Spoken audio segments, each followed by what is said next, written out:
We fight for that inch. Rarely do I see any American Italians eating in here. But I'm funny how? I mean funny like I'm a clown, I amuse you? Villkoret är att jag får leva. Yes! Yes! Hey there, welcome to Real Genius. I'm Chris Vognar, culture critic for the Dallas Morning News. I'm Robert Wilonsky, and I look like something Brian De Palma makes after he's had a large meal. Brian De Palma, the great Brian De Palma. Brian De Palma, a filmmaker who's made a few films that I really like, a whole bunch of films that I can't stand. And a Bruce Springsteen video. Dancing in the Dark, with Courtney Cox. Yes. Very young Courtney Cox.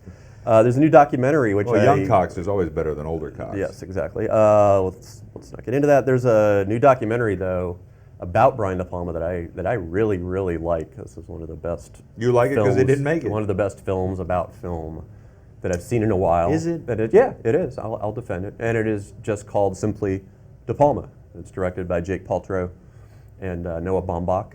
I love Noah Baumbach. Noah Baumbach is awesome. This is it's a look at a certain period of time in culture in Hollywood as much as anything else. Some of it is. A lot of the best parts are. In fact, this part that we're about to show you right here features De Palma and then some of his homies, including guys named Scorsese and Spielberg.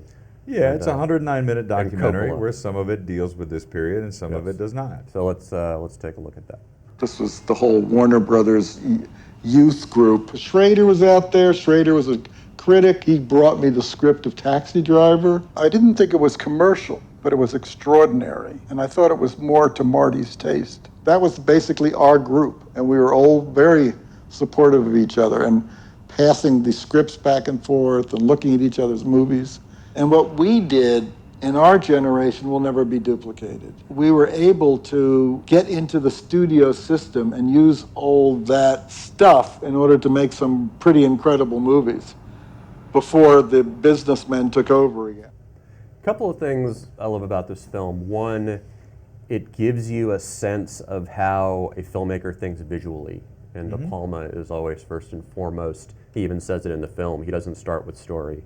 He starts with images and ideas that are in his head, and then he kind of writes a story around them. And I love to hear him talk about that.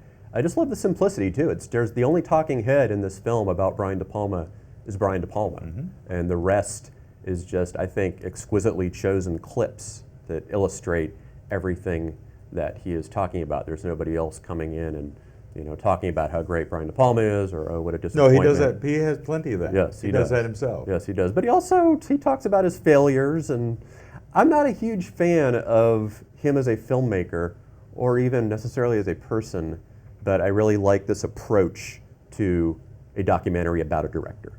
Well, it's certainly easier than going out and finding people to talk about him.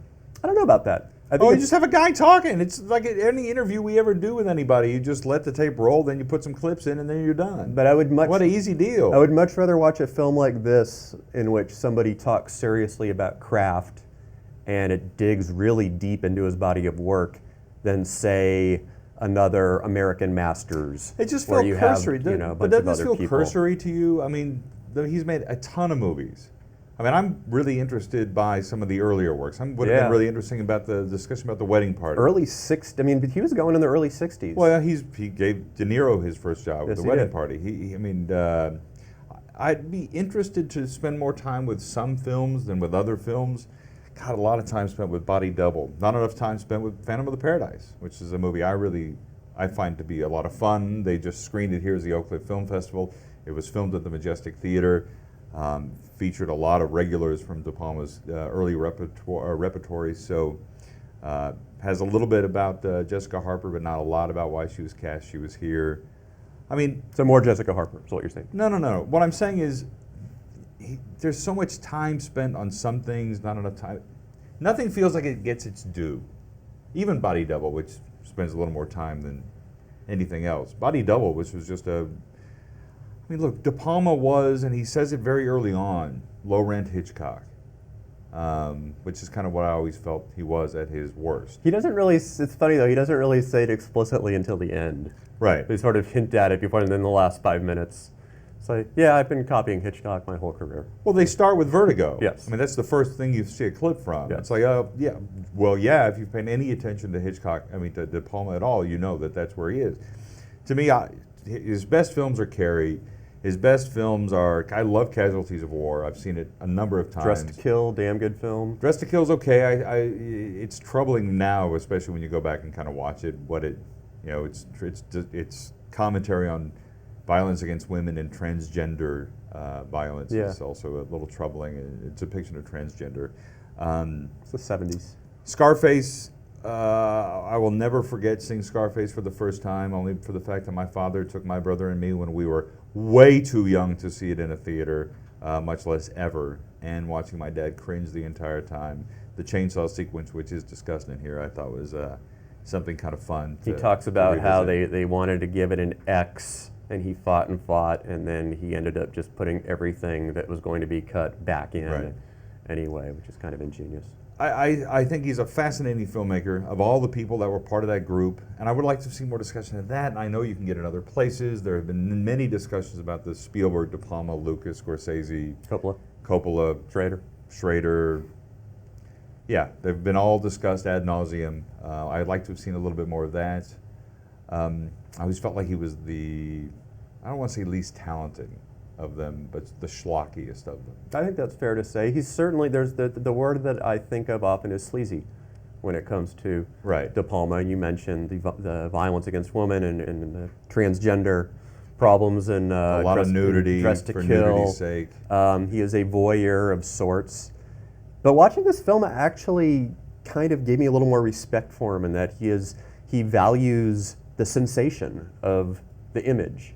And I think that's something he very much got from Hitchcock. Well, that's why I like his earlier films better than his later films, because his later films just felt like a reiteration of the same shock, but there was no shock left in it. He'd wrung the shock out of it. And he's kind of been wandering in the wilderness for the last 15 years or so. We should say The Untouchables is a fantastic film. Well, I think in a weird way, I think The Untouchables is a film all on its own.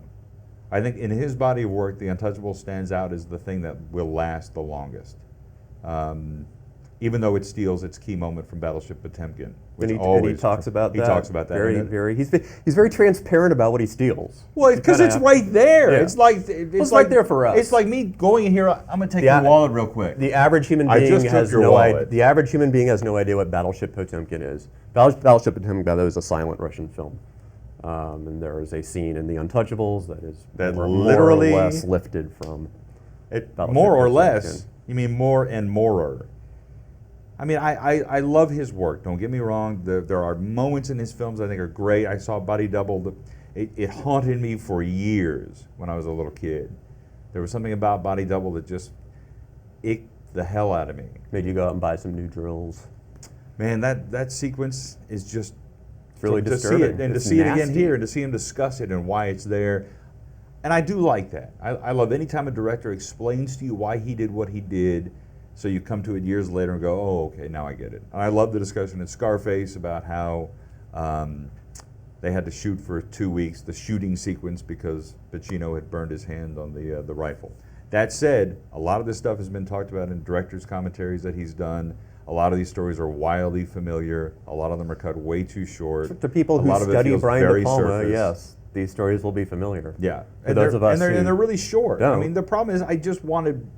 In a weird way, I wanted more. I wish they spent, I did too. I wish they had spent less time with some things and more time with other things. I guess it does, sure. I guess if you love the discussion of Scarface, you go out and get Scarface for the DVD doc commentary. I listened to the commentary for Phantom of the Paradise the other day. It's a great commentary. It's great storytelling.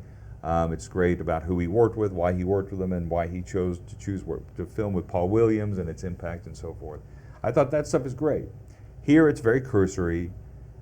And I love these kinds of documentaries. I love clip jobs. There aren't many documentaries like this because usually they feel compelled to mix in, the friends and the colleagues. Critic, I get it. And the French critic who's always saying, this is just sitting down with a guy who's been making movies since 1960. In his films is fantastic. This is sitting down with a guy who's been making films since 1960, who's covered now the 60s, the 70s, the 80s, and really making films in 5 different decades. And just hearing his voice and seeing his images. Even if he's not my favorite filmmaker, I really like that approach. The other thing I really like about this is that he does not give an F about putting Hollywood on blast, about putting specific actors on blast. I love the Cliff Robertson story. Yeah, Cliff Robertson, about obsession. Tom Cruise. Right. He doesn't care. He really. Yeah, we should. The Mission Impossible stuff is actually worth coming for, I think. There is something refreshing, and I've interviewed De Palma, and he's maybe the worst interview I know. I've ever had. I was thinking the same thing while watching this. I've interviewed him too, and he he's was a not prick. he was not a nice man. No. But there's something about seeing that non-niceness opening up in To honesty. filmmakers he likes. To filmmakers he likes, and who he can relate to. Yeah. And on that level, I enjoyed it. I would love to see a film like this about Scorsese. I'd love to see a film like this about Spike Yeah, but he Lee. would not be honest. I would in the way that De Palma is. Probably not. He would not call out an actor. Give him a few years, maybe. Yeah, he would not call out an actor. Woody Allen. I would like to see Woody Allen version of this. There's a good question. Can you call out all these people if you're not in the filmmaking wilderness? If you still have a chance of getting a good can you call them out gig? if most of them are dead too? There's that. Yeah, Not all of that them, doesn't. though. But some of them. Some of them, sure. And some of them you'll never work with again anyway. So Tom Cruise and De Palma will never work together again. Probably not. No. So this is also cool. They're showing De Palma at the Texas Theater this weekend. They are also showing Carrie, and which is the classic. That's a heck of a double bill. Carrie still freaks me out to this day. It's a great movie. The discussion about it. Look, I guess the more I think about it, the discussion of Carrie I thought was fascinating for him to talk about it when you see the slow-mo sequence in the shower, which again feels so icky when you're kind of watching it. It's like, oh, here's a creepy dude filming a bunch of women running around the shower naked in slow motion. It's the first scene. Yeah, I know. But then he's like, oh, I'm trying to justify, okay, the filmmaker's justifying why he's, all right. Still weird, but fine, whatever. There's a lot of that. I think we should have shot this in a split screen. Oh, fine. That's my least favorite thing. And then we can show you walking back to your desk while I'm sitting here talking to Doug about the Mavericks. Let's do that. Like that. That would be the De Palma way of doing it. What's next week? I don't know. All right, great. Next week, I believe, is the first week of July. Awesome. Yeah, July 4th. We're going to start our month-long countdown to Star Trek Beyond. We might do that. We might not. But De Palma, go see it. Go see Carrie, too. At the, not Carrie. And the Untouchables. But Carrie. And the Untouchables. Although that's right. I think that's the great one. They're not showing the Untouchables. That's too bad. See you next week.